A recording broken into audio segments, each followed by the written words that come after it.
Hi everyone, this is a video game dad, and this is a game you should own called Mini Metro. Mini Metro is somewhere between a city builder and a real-time strategy game. The goal is to get as many passengers of a subway or streetcar system to their destination as possible.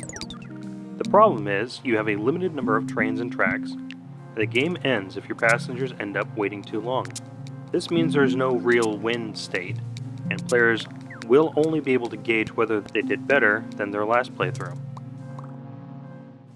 The good. Mini Metro's gameplay is so simple and intuitive that trying to explain how to play seems almost unnecessary. Drag a line between two stations to create a new track. Drag the end of that line from an existing station to create a new one to extend that line. Everything else in this game is a variation on that. Players manage their city on a week-by-week basis, with the reward for lasting another week being given new lines or other goodies to help manage the increasing number of passengers.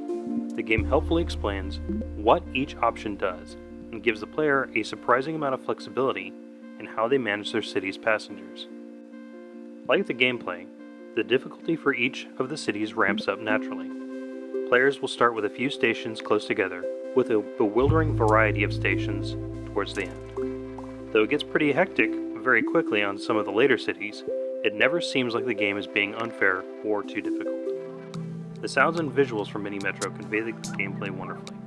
Simple lines, shapes, and colors give the player all the information they need to play. The sound effects let you know when a new station has popped up, or when an existing station is getting too full. All of this complements the gameplay with as little extra added as possible, leaving Mini Metro feeling polished and clean.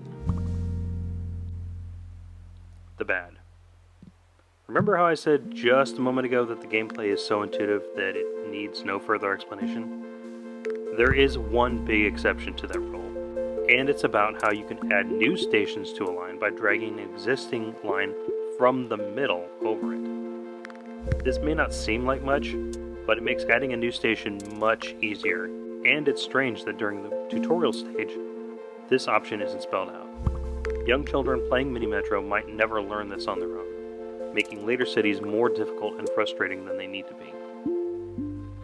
This is probably a personal quibble, but I find it odd that there was no music in Mini Metro while playing the game.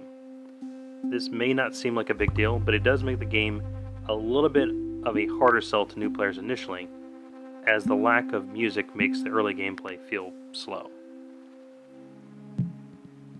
Bottom line, Mini Metro is a great introduction to city building games, and is engaging enough and appropriate for all ages.